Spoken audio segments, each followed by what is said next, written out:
అత్యాధునికమైన టెక్నాలజీతో fertility treatment అందిస్తోంది Medici IVF.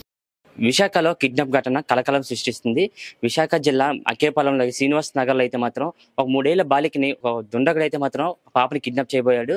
ఆ కిడ్నాప్ చేసే ప్రయత్నంలో అయితే మాత్రం ఆ ఏరియాలో ఉన్న స్థానికులు అతన్ని గుర్తించి దేహశుద్ధి కూడా చేయడం జరిగింది. సో ప్రజెంట్ అయితే మనం అదే ఏరియాలో ఉన్నాం. మనతో పాటు మాట్లాడడానికి ఆ పాపకు సంబంధించిన తల్లి కూడా ఉన్నది. ఆవిడతో మనం మాట్లాడదాం. అమ్మ చెప్పండి అమ్మా, అసలు ఈ ఘటన ఎన్ని గంటలు జరిగింది? అసలు ఆ దుండగుడు ఎప్పుడైనా మీరు చూసారా గతంలోనే? లేదండి, 10:30కి 10-11 మధ్యలో జరిగింది.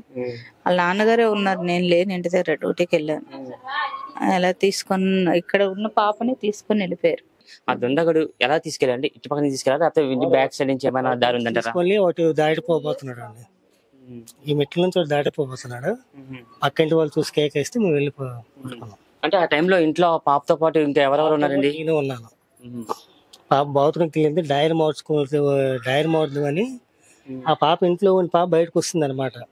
అలా బయటకు వచ్చిన పాప ఇలా పట్టుకుని అంటే అతన్ని మీరు ఎప్పుడైనా గతంలో చూసారా? మీరు అతను చూడలేదు. ఈ స్థానికులైతే కాదు, తను తిరుగుతున్నాడు అని మాత్రం చెప్తున్నారండి. ఆ కాలువలు తీస్తున్నట్లు ఏదో ఒక పని మీద ఎక్కడెక్కడే తిరుగుతున్నాడు 2 days. చుట్టుపక్కల అందరూ అదే చెప్తున్నారు, 2 days నుండి ఎక్కడైతే వస్తున్నాడు అని. అబ్జర్వ్ చేశాడో మరి ఏంటో తెలియదు. పిల్లల్ని అయితే తీసుకొని వెళ్ళడానికి వచ్చాడు. మా పాపనే కాదు, బయట ఏ పిల్లలు ఉన్నా తీసుకొని వెళ్ళిపోతాడు. అంటే గతంలో ఇలాంటి దారుణాలు గట్రా జరగడం ఈ ఏరియాలో ఎప్పుడైనా జరిగిందని, లేకపోతే ఇదే ఫస్ట్ టైం అంటారా? ఇదే ఫస్ట్ టైం అనుకో. మేము వచ్చి 6 months అవుతుంది. ఈ 6 months ఇదే ఫస్ట్ టైం. అంతకుముందు ఏం జరిగిందో మనకు తెలియదు. అంటే అతనికి మీ అందరూ స్థానికులందరూ కలిసి పట్టుకోవడం జరిగింది. అతనికి దేహశుద్ధి చేశారు. పోలీసులకి అప్పచెప్పారా? పోలీసు నుంచి ఎలాంటి రెస్పాండ్ అవుతుంది మీకు? పోలీసు నుండి రెస్పాండ్ అంటే తను ఫస్ట్ నుంచి నిన్న స్టేషన్ దగ్గర గుడ్లు ఇప్పిస్తున్నాడు. అక్కడ వాళ్ళు కంప్లైంట్ చేశారు. మరి ఒంటి మీద గుడ్లు లేని వాళ్ళకి ఏడ్ చేయగలం వదిలేసామండి అని వాళ్ళు రెస్పాన్స్ చెప్తున్నారు అనమాట. వాళ్ళు ఏంటంటే మతిస్థిమితి లేదు, అలా పెట్టండి కేసు, నేను మీకు మెంటల్ హాస్పిటల్ తీసుకుని వెళ్తాను. వాళ్ళ మదర్ వాళ్ళు చెప్తున్నారు, వాళ్ళకి ఎవరు లేరంట. వాళ్ళు తాడేపల్లి గుడేమటండి. వాళ్ళకి ఏంటంటే అతనికి మతిస్థిమితం లేదు, మెంటల్ గా ఎలా అంటే తల్లికి పిల్లకి తేడా తెలియదు, అలా ప్రవర్తిస్తున్నాడట. ఆల్రెడీ అతని మీద 2-3 కేసులు ఉన్నాయి తాడేపల్లిగూడెంలో. సో దానికనేసి వాళ్ళేమో అలా పెట్టండి కేసు, మేము విత్డ్రా అదే ఏంటంటే వేరే ఇక్కడ ఉంచలేము కదా పోలీస్ స్టేషన్ లోని, మతిస్థిమితి లేనివాడికి ఈ టాబ్లెట్ లేకపోతే పని చేయదు, ఆ టాబ్లెట్ లేకపోతే మంటలేకపోతాడు, అది ఇదని ఏదో చెప్తున్నారు. మేము అలా చెయ్యమండి, మేము ఉన్నది ఉన్నట్టు రాసాము, మీరు యాక్షన్ తీసుకున్నాను మేము అంటున్నాం. అతను పిచ్చతను అయితే అడ్రస్ చెప్పాడు, మదర్ నేమ్ చెప్తున్నాడు, ఫోన్ నెంబర్లు చెప్తున్నాడు, ప్రతిదీ చెప్పాడు. అది చిన్నపిల్ల, అది ఏడదని తెలిసే కదా పట్టుకొని వెళ్ళిపోతాడు. అలా ఎలా పట్టుకొని వెళ్ళిపోతాడు పిచ్చోడైతే? పోనీ అతను కూడా పిచ్చోడ్లా లేడు. అంటే అతని వ్యవహారం అది చూస్తుంటే మీకు అనిపించలేదా అంటే ఇతను పిచ్చోడ్లా ఉన్నాడు అని? ఎందుకంటే మీరు ముందు నుంచి వాళ్ళకంటే వెనక నుంచి వెళ్తున్నారని చెప్పేసి అంటున్నారు. పిచ్చోడు అంటే పాపను ఎత్తుకొని ముందు నుంచి అందరి నుంచి వెళ్ళిపోయినాడు అయితే. కానీ మీ అతని వ్యవహారం, అతని తీరు చూస్తుంటే మీకు ఏమైనా అనిపించిందా ఈ అబ్బాయి పిచ్చోడ్లా ఉన్నాడు లేదని? పిచ్చివాళ్ళ లేదు అంటే సెట్ అవుట్ లేదు, సెట్ ఉందో చూడలేదు. పాప ఎత్తుకున్నది చూసాను తప్పించి ఆ ఉద్దేశం మీద మరి అనుకున్నాను. అయితే మీరు అతన్ని పట్టుకున్న తర్వాత అతను ఎలాంటి జవాబులు ఇచ్చాడు? అసలు ఎందుకు తీసుకెళ్తున్నారు పాపని ఏంటి అని అడిగితే ఎలాంటి సమాధానం ఇస్తున్నాడు? చెప్పలేదు. అది ఒక 10 నిమిషాలకి బాగానే మాట్లాడుతున్నాడు, ప్రతి అడ్రస్ కూడా చెప్తున్నాడు. 10 నిమిషాలకి ఏమిచ్చి నేను ఇక్కడ గుడ్డి మాంసంకి వచ్చాను, ఇది ఏదో గోమాత దగ్గర కలాలి అయోధ్య నుంచి వచ్చాను, ఈ రకరకాల ఊరి పేర్లు చెప్తున్నాడు అనమాట. మరి మరొక 2 నిమిషాలకి ఏమిచ్చి నా తాడేపల్లి కూడాము, నా పేరు రాపాక ప్రసాద్, వాళ్ళ అమ్మగారి పేరు, వాళ్ళ అమ్మ ఫోన్ నెంబర్లు అన్నీ చెప్తున్నాడు. ఇక్కడికి ఎందుకు వచ్చావని గట్టిగా అడిగితే మా తాతగారు ఏమిచ్చి జ్యోతి దాసు, నేను ఏది ఆర్కే బీచ్ ఎదురుగా మా తాతగారు ఉన్నారు, మీ తాతగారు ఎక్కడ ఉన్నారంటే మా తాతగారు కిటికీలు వెళ్ళి పిలుస్తుంటారు, అందుకే ఉన్నాను, అందుకే వచ్చాను, దారి మర్చిపోయి వచ్చాను ఏదో చెప్తున్నాను అనమాట. అంటే అతన్ని మీరు పట్టుకున్నాక అతని దగ్గర ఏమైనా ఆధార్ కార్డు లాంటివి కానీ లేకపోతే ఏమైనా ప్రూఫ్స్ కానీ ఏమైనా మీకు దొరికాయా? ఇవన్నీ పారేసాను, వాడే చెప్పాడు. వాడి సెల్ నెంబర్ కూడా చెప్పాడు. ఆ సెల్ ఏదైందంటే నేనే ట్రైన్ నుంచి పడేసాను చెప్పాడు అనమాట. సెల్ ఫోన్ కూడా లేదు. అమ్మా మీరు చెప్పండి అమ్మా, ఇలాంటి దాడులు ఇలాంటి ఘటనలు జరిగితే ప్రతి తల్లి కూడా బాధపడాల్సిన విషయం. ఎందుకంటే పిల్లలు అన్నాక స్కూల్కి వెళ్తారు, స్కూల్ నుంచి వస్తారు, అంటే 24 గంటలు వాళ్ళు మనం కంటికి రెప్పలా మనం కాయలేం. సో ఇలాంటి దాడులు ఎప్పుడైనా గతంలో ఈ ఏరియాలో జరగడం చూసారా, లేకపోతే ఇదే ఫస్ట్ టైం అమ్మా? లేదండి, ఇదే ఫస్ట్ టైం. ఇప్పటి వరకు ఇలాంటివి జరగలేదు, ఇదే ఫస్ట్ టైం. మధ్యాహ్నం వచ్చినప్పటికి నేను ఇలాగ జనాలు ఉన్నారు ఏమైంది అని అడిగితే వీళ్ళందరూ చెప్తున్నారు అనమాట, ఇలా పాపను తీసుకెళ్ళిపోవడం చూసారు. అప్పుడు పోలీసు వ్యాన్ ఎక్కిస్తున్నారు అబ్బాయిని. నేను వెంటనే వీళ్ళ మదర్ దగ్గరికి వచ్చాను, ఏమైందమ్మా అని అడుగుదామని. వచ్చేసరికి వాళ్ళ మదర్ ఏడుస్తున్నారు.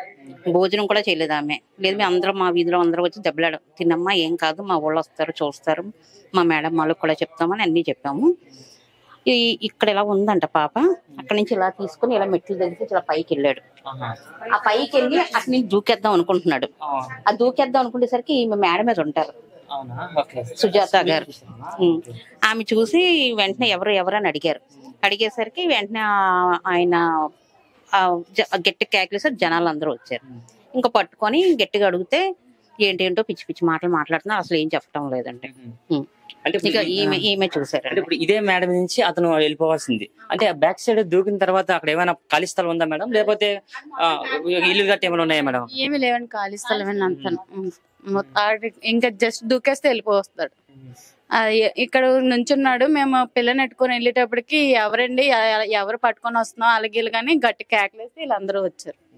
అంటే ఆ టైంలో మీరు బయటకు రావడం అంటే ఒక అదృష్టం అని చెప్పుకోవాలి, ఆ పాప దొరకడం. సో ఆ టైం మీరు బయటకు రావడం, ఆ పాప దొరకడం, అతనికి దేహశుద్ధి చేయడం జరిగింది. అతను వాళ్ళగా చూస్తే మీకు ఏమైనా అనిపించింది, అంటే ఇతను కొంచెం మతిస్థిమితం లేని వ్యక్తిలాగా ఉన్నాడని మీకు ఏమైనా అనిపించిందమ్మా? అలా ఏం లేదండి, మామూలుగానే ఉన్నాడు, కానీ బాగా డ్రింక్ చేసి ఉన్నట్టున్నాడు. అందుకనే ఏమన్నంటే పేరు అది చెప్తున్నాడు, అందుకే పట్టుకొని పిల్లగానే వచ్చారండి అరగానే జనాలందరూ. అదే అంటే మీరు ఇలాంటి ఘటనలు జరగకుండా ఉండడానికి, అంటే ఇలా కిడ్నాప్స్ కానీ లేకపోతే ఆడపిల్లల్ని ఏడిపించడం కానీ అలాంటి ఘటనలు తరచూ జరుగుతూ ఉంటాయి. ఇలాంటి ఘటనలు ఈ ఏరియాలో జరగకుండా ఉండడానికి పోలీసులకి ఏమైనా ఫిర్యాదు అలాంటి చేయడం జరిగిందమ్మా? లేదండి, ఇక్కడ ఏమి జరగలేదు, ఇదే ఫస్ట్ టైం అండి.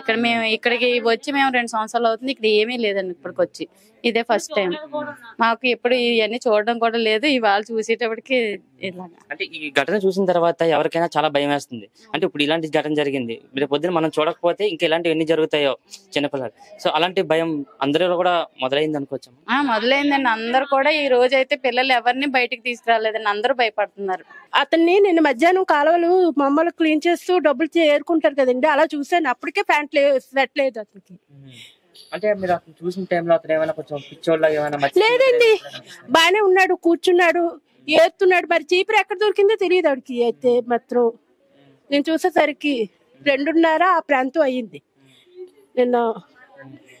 అంటే మేము ఇక్కడ మామూలు జల్దీ 5 ఆడుకుంటాము, అలాగా ఆ టైంలో నేను కూర్చున్నాను అక్కడ. అంటే ఇక్కడ మీ స్థానికులందరూ దగ్గర ఉండబట్టి ఎవరింట్లో వాళ్ళు ఉంటే పాప మిస్ అయిపోండి, అది మాత్రం నిజమే. ఎఫెక్ట్ అందరికి కూడా భయం మొదలయ్యిందండి మాకు ఆల్రెడీ. చెప్పండి అమ్మా, పోలీసులకి కంప్లైంట్ ఇచ్చారు కదా, పోలీసులు ఎలా రెస్పాండ్ అయ్యారమ్మా? వాళ్ళు విత్డ్రా చేసుకోమంటున్నారంటే, అంటే అతను మెంటల్ గా ఉన్నాడు అని. కానీ మాకు మాత్రం అతను మెంటల్ పర్సనే కాదు, అన్ని తెలివితేటల మీద చాకచక్య మీద. అసలు మెంటల్ అయితే ఫోన్ నెంబర్లు ఎలాగండి వాళ్ళు చెప్తారు వాళ్ళు పేరెంట్స్ వి, అది కరెక్ట్ అన్నా? పేరు గట్టు అదండి. కాకపోతే ఏంటంటే మా పాపనే కాదు ఇంకెవరికైనా ఇటువంటి జరగకూడదు. సేఫ్ గా మా పాప ఉందని వాళ్ళు ఎందుకు పోలీసులు విత్డ్రా చేసుకోమంటారో అర్థం కాదు. అంటే కోర్టుకి వెళ్ళవలసి వస్తుంది, తిరగవలసి వస్తుందని మా పాపకి భయపెడుతున్నారు పోలీసులే. భయపెట్టడం అంటే చెప్తున్నారు, అదే కోర్టు కేసులు అని ఇండైరెక్ట్ చెప్తున్నారండి. అంటే మా అమ్మాయికైనా ఇప్పుడు ఈ చిన్న పాపకు జరిగింది కాదండి, అదర్గా ఇంకా ఫర్దర్ గా ఎక్కడైనా ఇలా సైకోలు కనిపిస్తే వాళ్ళకి కూడా సేఫ్ కోసం మేము ఈ పోరాటంలో దిగుతామండి.